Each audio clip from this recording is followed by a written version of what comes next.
Bonjour, bienvenue sur le podcast de l'Église évangélique baptiste La Bonne Nouvelle de Dijon. Nous sommes situés aux 5 rues du lycée à Dijon. Vous pouvez trouver des informations sur notre Église sur le site internet www.la-bonne-nouvelle.org. Passez une excellente journée ou soirée. Non, on va faire la troisième lettre de Jean. Donc la troisième lettre de Jean, ça suit forcément là. Parfait, qui suit forcément là. Voilà, donc c'est parfait. Première lettre de Jean, donc il y a eu l'évangile de Jean. Première lettre de Jean que l'apôtre Jean écrit aux églises. Deuxième lettre de Jean qu'il écrit à une certaine Kyria, mais on peut penser de manière générale que c'est l'église. Vous n'avez pas un peu froid là? Un petit coup de ventilateur? Parfait, merci. Et je le sens juste sous les avant-bras, moi. Et donc, vous avez deux Jean qui est écrit à une certaine Kyria. On pense que Kyria, c'est ou la madame ou l'église. Souvent, l'église est appelée l'épouse de Christ et que c'était une manière de parler. Et la troisième lettre, elle est plus particulière. Elle est plus personnelle. Elle s'adresse à un certain Gaius. Alors, Gaius, c'est un nom très commun, en fait, à l'époque. C'est comme si on écrivait à Paul, en France. Même les boulangers s'appellent Paul. Donc, vous savez que c'est un nom très commun, Paul. Eh bien, même chose pour Gaius. Et dans cette lettre, vous allez voir, il y a quelque chose de particulier à aller rechercher et certainement 3 grands enseignements. Vous vous souvenez de la deuxième lettre de Jean, pour ceux qui étaient là, la deuxième lettre de Jean venait nous parler d'une situation particulière parce que c'est une lettre où Jean, qu'on appelle l'Ancien, est le dernier apôtre vivant. Il doit avoir 90 ans environ. Et lorsqu'il écrit, il se fait appeler l'Ancien. C'est lui qui est reconnu comme l'Ancien. Sa parole fait poids, fait autorité. C'est pas un petit apôtre. Il a été longtemps dans l'église d'Éphèse, c'est lui qui a écrit aussi l'Apocalypse, le livre de la Révélation, la fin des temps et ainsi de suite. Jean, c'est un personnage qui est reconnu dans l'église. C'est pour ça qu'il peut se faire appeler l'Ancien. Il est ancien au-dessus des anciens quelque part. Déjà par sa fonction d'apôtre, qui est vraiment particulière. Alors comme dirait...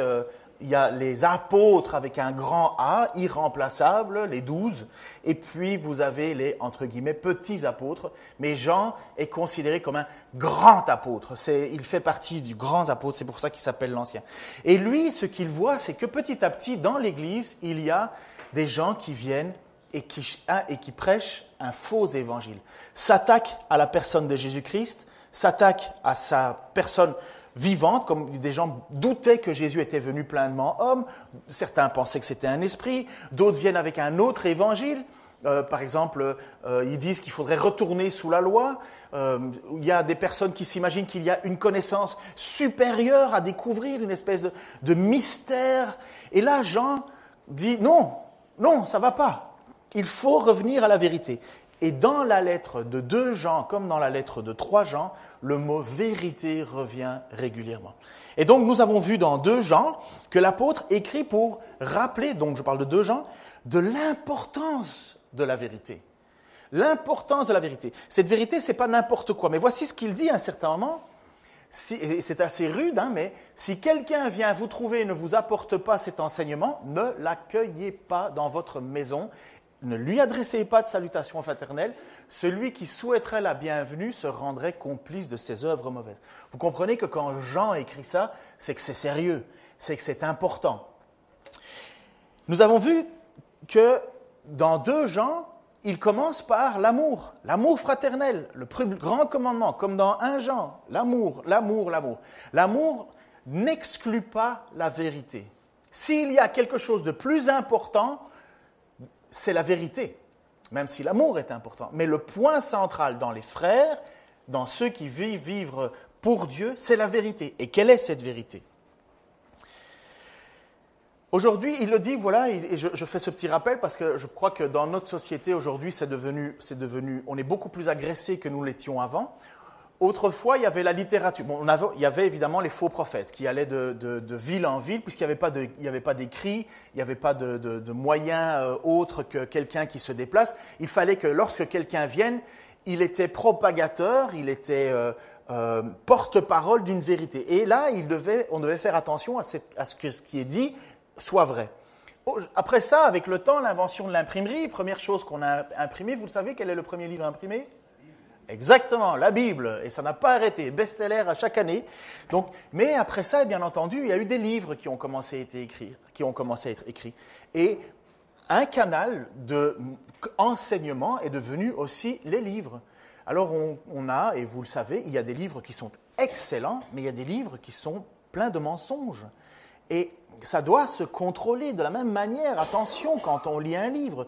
C'est pour ça qu'en général, c'est bon que des responsables de l'Église qui sont responsables de l'enseignement soient en même temps fassent attention aux livres qui sont propagés. Mais aujourd'hui, on n'est plus là-dedans. Aujourd'hui, on est dans le sans frontières. On est sur Internet.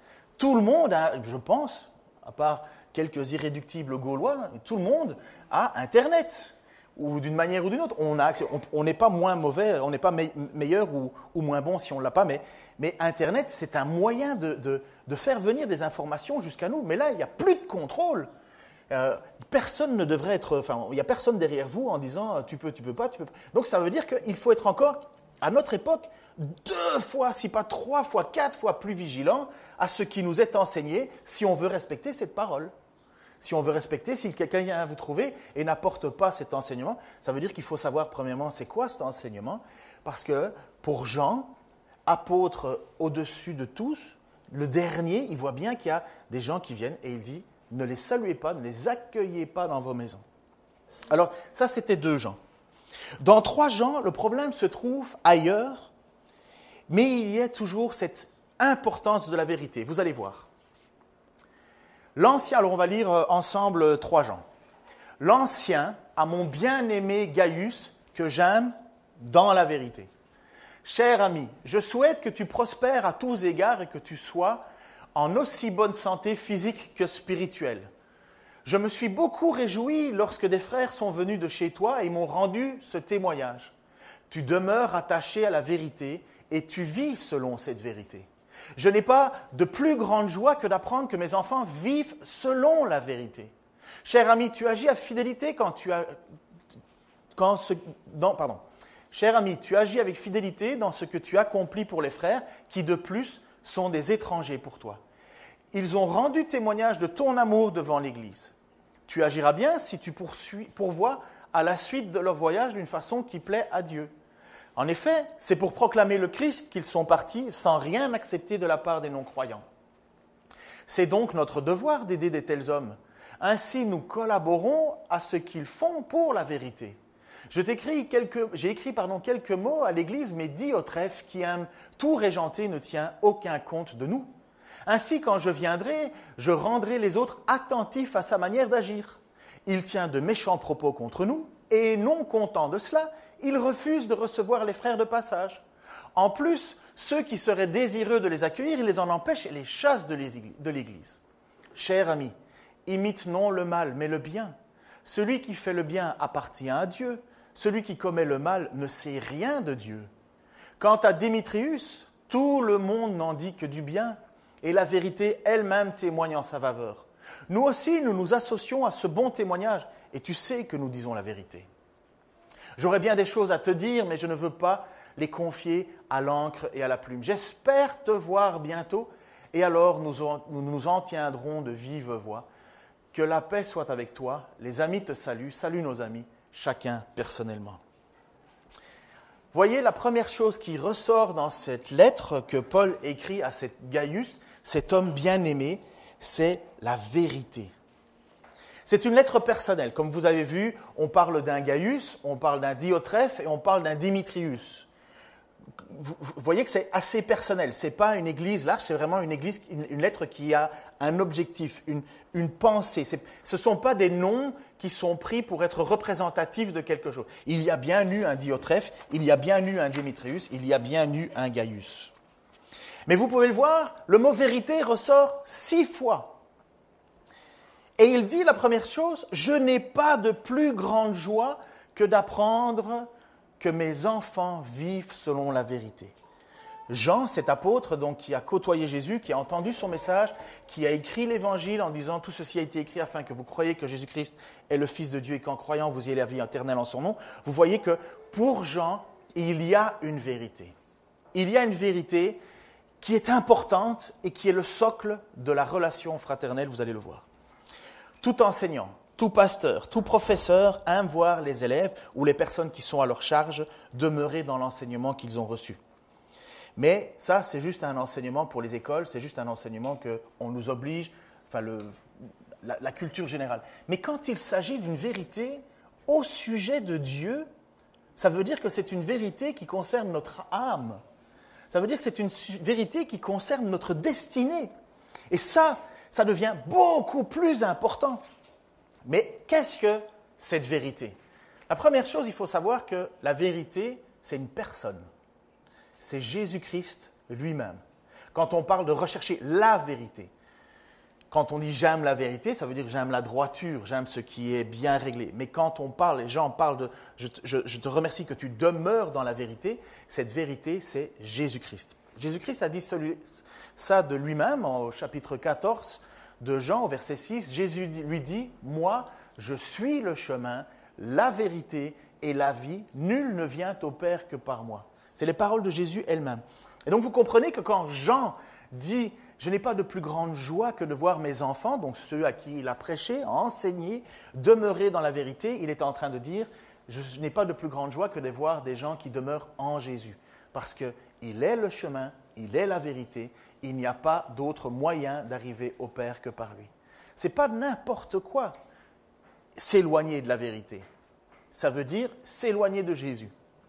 Et c'est pourquoi Jean dit « N'accueillez pas ces gens-là, ceux qui prêchent un autre évangile, ceux qui attaquent la personne de Jésus. Ne les saluez même pas. Ce serait être complice. » Mais vous voyez l'enjeu, c'est quoi la complicité de l'enjeu? C'est parce que ça éloigne de ce seul chemin, de cette seule vérité.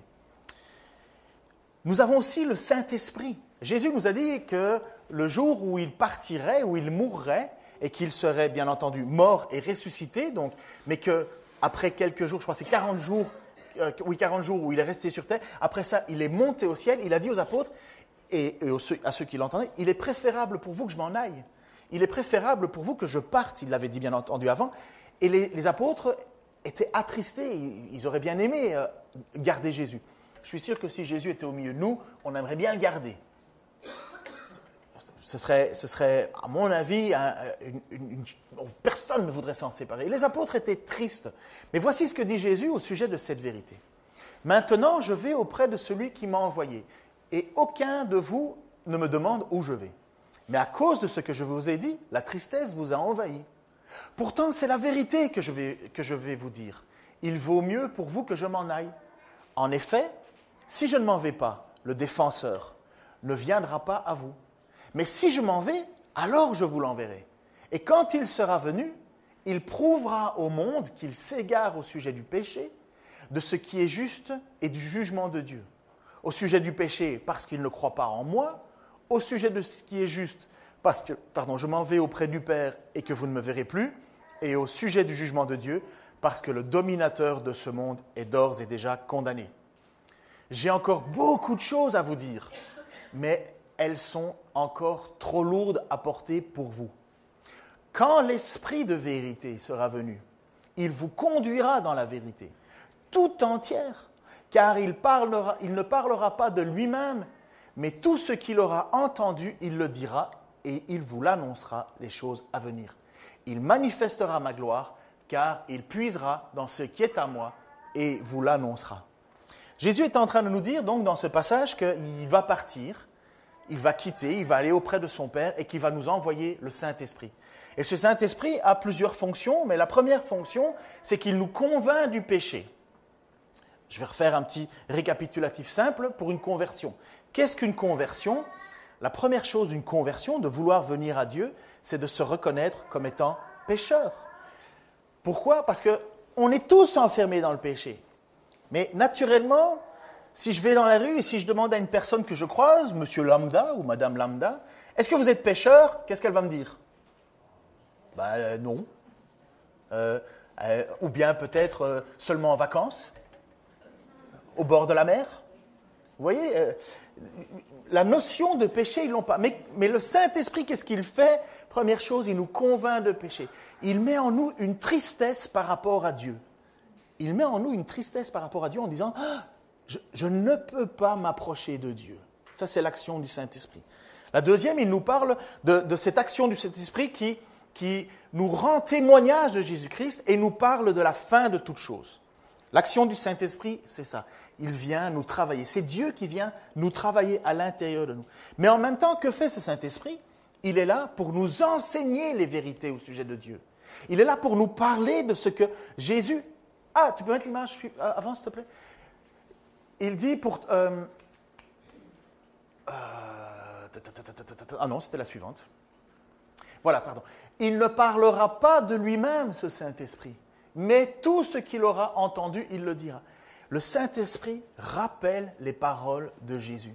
Le Saint-Esprit rappelle les paroles de Dieu. Le Saint-Esprit n'a pas une autorité individuelle. Donc, pour Jean, qui est un faux prophète et qui est un vrai prophète? Qui est un faux apôtre? Qui est un vrai apôtre? Qui est un faux chrétien? Qui est un vrai chrétien? Ceux qui, par l'Esprit, annoncent la vérité. C'est simple. Parce que le Saint-Esprit ne peut rien dire d'autre que la vérité qui concerne Jésus-Christ. Mais à l'époque de Jean, et ça a encore découlé chez nous, il y a des gens qui venaient en disant « Dieu m'a parlé et voici ce qu'il m'a dit. » Et toi, tu cherches dans ta Bible et tu ne vois pas ce qui a été dit. C'est ce que les Juifs de Bérée faisaient. Ils vérifiaient si ce qu'on leur enseignait était conforme aux Écritures. Et quand ce n'est pas conforme aux Écritures, qu'est-ce que Jean dira? Surtout quand ça attaque le Christ. Mais vous n'avez pas l'Esprit de Dieu. Vous n'avez pas l'Esprit de Dieu. Parce que l'Esprit de Dieu annoncerait les vérités de Dieu. Mais vous venez avec un autre évangile. Et c'est pourquoi Jean dit « Attention, méfiez-vous ». Ne pas vivre dans cette vérité, c'est s'éloigner de Jésus. Cette vérité est en Jésus elle-même. Ne pas vivre dans cette vérité, c'est s'éloigner de Jésus. C'est pour ça que Jean fait honneur à ce cher Gaius. Il fait honneur à ce cher Gaius parce qu'il demeure dans cette vérité. Si Gaius était dans l'erreur, à votre avis, est-ce que ça aurait changé quelque chose dans la relation entre Jean et lui? À votre avis? Oui, totalement. Nous, on aimerait bien dire, mais non, il serait conciliant parce qu'il aime tout le monde. Et je vous ai dit, le plus important pour les croyants, c'est la vérité avant toute chose. La vérité au sujet de Christ, enseignée par les apôtres, transmise par des ambassadeurs qui annoncent cette vérité, authentifiée par le Saint-Esprit, c'est le terreau de l'amour fraternel. Il est très difficile d'avoir de l'amour fraternel en dehors de la vérité qui unit en Jésus-Christ. Ça ne veut pas dire que ceux qui ne sont pas d'accord avec nous, on les trucide. Mais un véritable amour fraternel commence par l'amour dans la vérité. C'est ce qui nous unit, c'est ce qui unit l'Église de Christ, Jésus lui-même. Et c'est pour ça que Jean dit « Je n'ai pas de plus grande joie que de voir des amis qui demeurent dans la vérité. » Ou bien lorsqu'il dit à l'ancien, à mon bien cher Gaius, que j'aime dans la vérité. Cher ami, je souhaite que tu prospères à tous égards et ainsi de suite. Je me réjouis lorsque ces frères sont venus chez moi et qui m'ont rendu ce témoignage. Tu demeures attaché à la vérité et tu vis selon cette vérité. J'ai toujours un ami, un missionnaire, il est en Alsace maintenant, à Colmar, Marc, mais il est déjà venu, je pense que pour certains, et vous l'avez vu, il est venu prêcher sur la Seine. Et il y avait une chanson qui existe toujours dans le J'aime l'Éternel, qui s'appelle « Oui, je t'aime de l'amour du Seigneur ». Vous connaissez cette chanson-là? Vous avez déjà entendu? Qui connaît ça? Vous connaissez pas? Oui. « Oui, je t'aime de l'amour du Seigneur, car je vois en toi ». Là, le truc de ma gloire. Enfin, après, je suis un mauvais chanteur. Et moi, et Marc et moi, on avait toujours cette petite blague, c'est « Oui, je t'aime de l'amour du Seigneur ». Et on se retournait en rigolant, mais on disait « Parce que s'il n'y avait pas Jésus, je ne t'aimerais pas ». C'était une boutade, mais en réalité, c'est vrai. C'est vrai. Qu'est-ce qui nous unissait? Véritablement, l'amour du Seigneur. Ça ne veut pas dire qu'on n'a pas de l'amour pour les gens qui ne sont pas dans le Seigneur, mais l'amour fraternel est ancré en Jésus-Christ.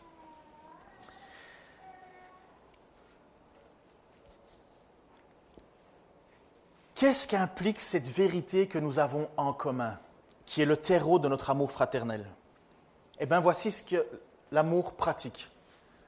Cher ami, tu agis avec fidélité dans ce que tu accomplis pour les frères qui, de plus, sont des étrangers pour toi. Ils ont rendu témoignage de ton amour devant l'Église. Tu agiras bien si tu pourvois à la suite de leur voyage d'une façon qui plaît à Dieu. En effet, c'est pour proclamer le Christ qu'ils sont partis, sans rien accepter de la part des non-croyants. C'est donc notre devoir d'aider de tels hommes. Ainsi, nous collaborerons à ce qu'ils font pour la vérité. Vous voyez que le mot Christ, vérité et ainsi de suite sont interchangeables. Cette vérité dans laquelle nous sommes, cet amour dans lequel nous sommes, fait que nous pouvons accueillir des gens que nous ne connaissons pas, mais dont nous savons qu'ils sont dans la vérité. Vous avez peut-être ici au milieu de nous des gens qui ont déjà voyagé un peu partout. Ma femme et moi, on a eu la chance, la grâce de voyager déjà dans plusieurs pays du monde. Et il y a quand même une chose qui est incroyable parmi les frères chrétiens, c'est qu'on peut se retrouver dans une église où on n'a jamais mis les pieds avant et se sentir accueilli dans la famille. On a parfois des choses différentes. Un jour, je me suis retrouvé en Inde. On était tout jeunes, ma femme et moi, et en rentrant dans l'église, il fallait retirer ses chaussures. C'est la première fois de ma vie que j'ai retiré des chaussures pour aller dans une église, mais bon, c'était la coutume. Et la deuxième chose, mais moi je ne le savais pas, il faisait excessivement chaud et humide, et moi je suis arrivé avec un t-shirt sans manches. Ouh, on ne vient pas avec un t-shirt sans manches. Mais moi, j'en savais strictement rien, j'étais juste une espèce de touriste qui allait à l'église pour la première fois. Et quand je rentre dans l'église, je vois des guirlandes partout, c'était même pas Noël, c'était le mois d'août. Il y avait des guirlandes partout, des lumières partout, c'était juste impressionnant. Mis à part le choc culturel de l'occidental qui ne comprend pas que les autres sont différents, enfin ce que j'étais à l'époque, je me suis senti chez moi. Même s'ils chantent beaucoup plus aigus que nous, je me suis senti chez moi, parmi les miens. Alors même chose quand on est allé dans une toute petite église. Une église, on était au fin fond de la brousse en Guinée-Conakry, une église qui avait été persécutée. Des gens que je ne connais ni d'Ève ni d'Adam. Je me suis retrouvé au milieu d'eux. Et on était comme des frères. On pleurait avec eux parce que l'église, la toute petite église avait été persécutée, les gens avaient été attachés, ligotés, l'église avait été brûlée. Et c'est comme si c'était nous qui avions été, comme eux, persécutés pour la même foi qui nous unit. Il y a un lien dans ces terreaux. Alors qu'est-ce qu'on fait, nous, avec cet amour que nous avons pour ces frères, même étrangers qu'on ne connaît pas, mais dont nous savons qu'ils sont dans la vérité? Eh bien, on les accueille. On les accueille. On les accueille, même plus que ça. Si ce sont des missionnaires, on les soutient. Pourquoi? Mais parce que si d'une manière, nous ne devons ni accueillir, ni saluer des gens qui ont un faux évangile, parce que nous serions coupables de nous associer à leurs mensonges, nous devons être responsables de nous associer à la propagation de la vérité. Ophelio, ça c'est le mot grec. C'est notre devoir d'aider. Ophelio, le mot grec. Le mot devoir, alors voici la traduction du dictionnaire grec. Premièrement, c'est un devoir. Deuxièmement, c'est devoir de l'argent. Troisièmement, c'est être en dette. Quatrièmement, c'est ce qui est dû. Cinquièmement, ou quelqu'un veut le dire à ma place? Voilà. La dette de bonne volonté. Nous avons le devoir de soutenir les gens qui sont des propagateurs de la vérité. Nous avons le devoir de ne pas nous associer à ceux qui sont des prédicateurs de mensonges. Il faut ne même pas les saluer, c'est fort hein, quand même, il faut le reconnaître, parce que ce serait donner du crédit, mais nous avons le devoir de nous associer à ceux qui prêchent la vérité. Alors, je vais vous poser la question, vous ne devez pas me répondre, vous allez vous sentir mal à l'aise pendant 5 minutes, c'est parfait. Vous êtes prêts, hein? Est-ce que dans vos virements, chaque mois, vous avez quelque chose qui part pour soutenir un missionnaire? même 20 euros, même 10 euros, même 5 euros, en fonction de votre moyen. Mais faites-le. Faites-le, c'est un devoir. C'est un devoir. Vous imaginez même pas ce que 5 euros, mis à côté d'autres petits 5 euros, peuvent faire pour des personnes qui sont parties de l'autre côté du monde, qui abandonnent tout, qu'ils sont partis sans demander de l'argent de la part des non-croyants. Ce n'est pas qu'il est interdit de demander de la part de l'argent, c'est qu'ils ont fait le choix de dire, c'est dans cette famille, dans ces gens qui croient en la vérité et qui considèrent que cette vérité doit être proclamée, que je vais aller, que nous allons chercher notre soutien. Pas d'argent qui sort de notre compte en banque, pas de personnes qui s'en vont pour annoncer la vérité. C'est simple, hein? C'est, comme disait un pasteur que j'ai bien connu, il a dit « Dieu a beaucoup d'argent, le seul problème c'est qu'il est dans vos poches ». Je trouvais ça étonnant, moi ça m'avait un peu choqué au début, et puis j'ai réfléchi en disant « Mais c'est vrai ». Mais je vous encourage, Judicaël et Anna qui sont venus nous visiter, ils peuvent partir, pourquoi ? Vous savez ce qu'ils ont fait là beaucoup ? Ils ont travaillé, accumulé des sous et des sous. Et là on va dire « Waouh, c'est beau, c'est sage ». Non, la vraie sagesse, c'est qu'ils partent et qu'ils puissent être soutenus petit peu. Hein. Il ne faut pas vous ruiner, des petites choses, mais qu'on les soutienne. J'espère que dans l'avenir, après ce message, après ces 3 minutes d'inconfort, ça va revenir à la normale, ne vous inquiétez pas, vous puissiez prendre la décision de dire on va soutenir quelqu'un. Ma femme et moi, on a décidé de faire ça. Avant, j'étais jeune, j'y pensais pas. Tout ce que je gagnais, c'était à moi, je l'avais durement gagné. Et on ne soutenait personne. Et petit à petit, on est devenus nous-mêmes missionnaires. Et je me suis rendu compte de l'importance de soutenir. Alors, on a pris cet engagement, ma femme et moi, de non seulement faire notre dîme, bien entendu, mais de soutenir. Mais pas des gros montants, on peut pas le faire, mais des petits montants, 5 euros, 10 euros, un tel. Mais on s'est engagé, et je le mets, ça c'est ma cuisine interne, mais je vous explique comment je fais. J'ai mis mes virements en début du mois. Comme ça, je sais qu'il y a de l'argent. C'est la priorité, c'est les prémices, c'est la première chose que je veux donner. Pourquoi ? Parce que j'aime qu'il y ait des gens qui enseignent la vérité. Au bout du monde. Pourquoi ? Parce que je suis co-ouvrier avec eux. C'est comme si moi-même, j'étais avec eux pour annoncer cette vérité. Et c'est exactement ce que le texte nous dit. Nous collaborons à ce qu'ils font pour la vérité. On devient des collaborateurs. Je ne leur demande pas toutes les 5 minutes un retour sur investissement ou quoi que ce soit. Hein. Je ne suis pas en train de leur dire j'ai pas reçu ma lettre de nouvelles, je t'écris plus, je te soutiens plus, je ne fais plus ça. Mais on s'est engagé et c'est une grâce. C'est une grâce de savoir que de l'autre côté du monde, il y a des gens, ou même à côté de chez nous, des gens qui peuvent annoncer cette vérité. C'est une grâce. Et ça ne nous a jamais ruinés. Si d'un côté, je pense que, non, j'ai pas mis le passage. Si d'un côté, celui qui souhaiterait la bienvenue se rendrait complice des œuvres mauvaises, d'un autre côté, Jean nous pousse à être collaborateurs de gens qui annoncent la vérité. Ça va, c'est passé le moment d'inconfort ?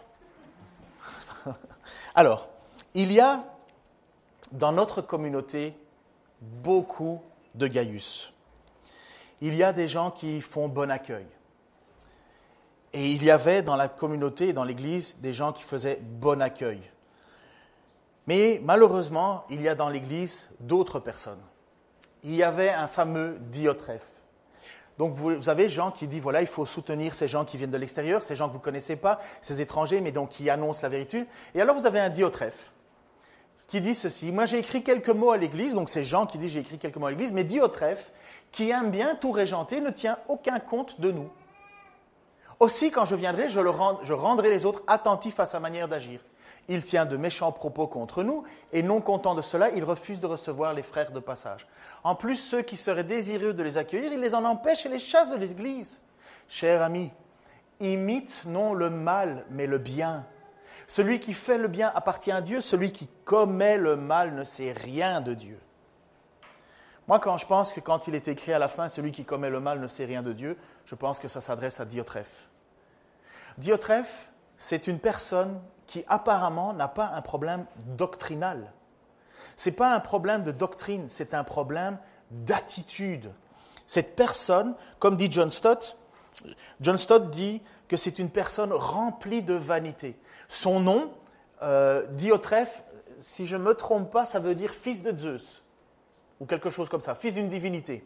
C'est un nom d'une personne c'est un nom rare, très rare, et uniquement dans les familles riches et puissantes. Alors, est-ce que c'est quelqu'un de riche et puissant qui s'est intéressé à la vie chrétienne? Peut-être. En tout cas, il est dans l'Église. Mais apparemment, il a des attitudes qu'il n'a pas bien compris. Il veut être le chef. Il veut tout régenter. Voici ce qu'il dit. Il veut tout régenter. Il ne tient pas compte de ce que Jean, l'ancien, reconnu comme ancien, il ne tient pas compte de ce que l'ancien dit. Et pire que ça, il empêche les gens de vouloir faire de bonnes choses. Il y a des personnes qui voudraient accueillir ces fameux messagers qui vont et qui partent et qu'on soutient, ils vont, ils partent. N'oubliez pas, il n'y a pas d'écrit. La seule manière dont l'évangile se propage à l'époque, c'était des personnes qui annonçaient ce message à gauche, à droite. Et donc, eux, ils disent, ah non, toi, tu viens pas chez nous, je ne veux pas t'entendre, je ne veux rien savoir de toi. Et quand il entendait que quelqu'un dans la communauté accueillait ou voulait faire bon accueil, il disait, toi, je ne veux plus te voir dans l'église. Vous imaginez, mais quel tyran! Quel tyran! Mais ce n'est pas un problème, apparemment, doctrinalement, il n'est pas repris. Mais il y a Jean qui va devoir quand même intervenir. Et il ne va pas intervenir de manière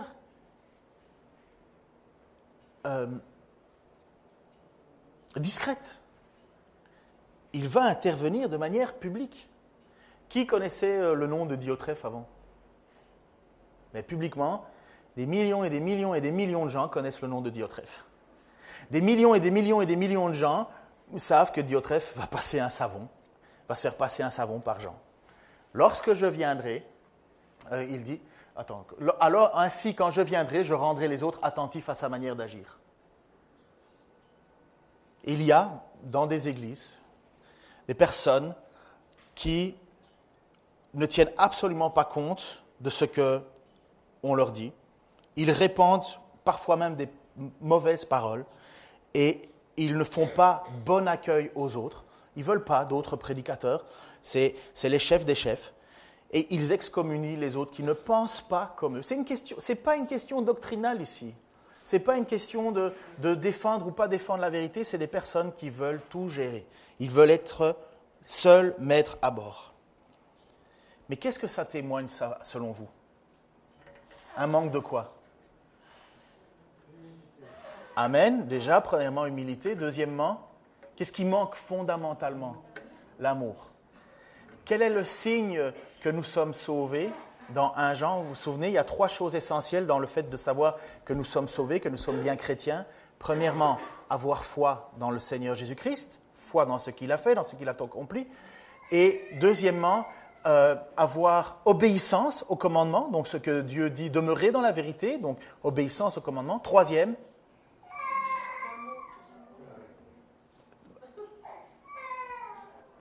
allez-y. André, je t'ai entendu? J'ai entendu plus Sarah que toi. Vas-y. Sarah, pardon. Notre belle petite Rebecca. Pardon, Rebecca, je parle trop fort peut-être. L'amour, c'est ça que tu as dit? L'amour fraternel. Et apparemment, notre Diotrephe manque cruellement de cet amour fraternel. Ce n'est pas rien. Hein? Jean cite son nom publiquement et va le reprendre publiquement. Ce n'est pas rien. Alors, heureusement, il y a beaucoup plus de Dimitrius dans l'Église.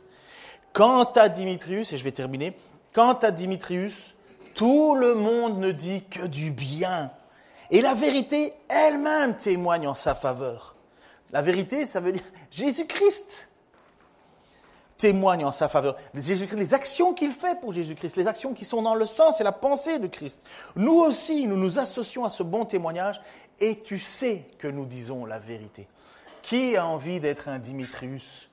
Qui a envie que son nom soit connu pour être quelqu'un de qui on rend bon témoignage? Oh, ce que j'aimerais ça. Qui y arrive? Oh là, heureusement qu'on est sous la grâce. Hein. Heureusement que le premier à nous faire grâce, c'est Jésus-Christ. Hein. Heureusement que le deuxième, c'est ton frère. Ah non, malheureusement, il y a aussi des Diotrephes. des personnes dont tout le monde dit du bien, c'est ce que nous désirons. C'est ce que je désire. J'aspire à être une personne dont beaucoup disent du bien. J'aspire, et j'espère que vous aspirez aussi à être une personne qui vit dans la vérité. Ce n'est pas juste qu'il l'a dit, mais qui vit, qui met sa vie en parallèle avec ses paroles. Ça, c'est précieux, une église comme ça.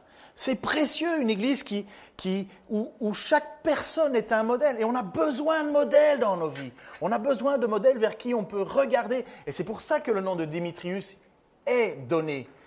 Il dit à ce fameux Gaius, dans l'église, tu as certainement un Diotrephe qui est pénible, qui veut tout gérer, qui veut tout régenter. Il dit, Gaius, n'imite pas le mal. Imite le bien. Et c'est pourquoi il nous parle d'un Démétrius, une personne dont on rend bon témoignage. Alors, après avoir entendu cette question de bon témoignage, tout le monde est là, en pliant, en regardant un petit peu si ces lacets sont bien faits, en se disant « Je ne suis pas à la hauteur de ce bon témoignage. » Je veux juste vous rassurer une chose, Jésus, parfait, n'a jamais eu 100% d'approbation. Vous savez ça? C'est impossible, impossible. La question, c'est est-ce que nous faisons et est-ce que nous avons cette volonté d'être de bons modèles, d'être accueillants? Est-ce que nous avons cette volonté, parce que Jésus est venu faire de nous des nouvelles personnes, d'avoir de l'ouverture aux autres? Je ne suis pas le seul qui ait la vérité à dire. Ce n'est pas qu'il y a 25 vérités, il n'y en a qu'une. Mais je ne suis pas le seul, donc ça veut dire que je ne suis pas indispensable, ça veut dire considérer les autres comme supérieurs à vous. Est-ce que nous, lorsque des gens ne pensent pas comme nous, est-ce que nous coupons toute relation juste pour des points de vue différents? Parce que Diotrephe, il a un point de vue différent, mais il empêche les gens de faire le bien. Est-ce que nous avons ça en nous? Oui, on veut être des bons témoins. J'espère que c'est la même chose pour vous, mais c'est une lutte, c'est un devoir. Et je crois que c'est une des raisons pour laquelle Jean nous écrit à cette église, et il nous écrit à nous, parce que nous avons besoin d'être encouragés. Parce qu'il y a une lutte. Il y a une lutte pour la vérité. Il y a une lutte à demeurer dans l'amour. Il y a une lutte à être des modèles et des témoins. Je prie avec ça, je termine avec ça. J'inviterai, je pense qu'on a un bon chant après. Seigneur, je te remercie parce que ta parole est claire, ta parole est belle, elle est bonne, elle est puissante. Ta parole, elle vient, Seigneur, nous encourager parce qu'elle nous rappelle premièrement que tu es la vérité, que tu es le chemin, que tu es la vie. Seigneur, nous approcher de toi, c'est nous approcher de ton Père, c'est nous approcher de toutes les promesses que tu nous as données, Seigneur. C'est nous approcher de cette récompense d'être un jour avec toi au ciel, Seigneur. C'est nous rapprocher, Seigneur, de ce don que tu vas nous faire le jour de la résurrection, de pouvoir être ressuscités, nouveau corps, nouvelle vie, Seigneur, où il n'y aura plus de péché, plus rien.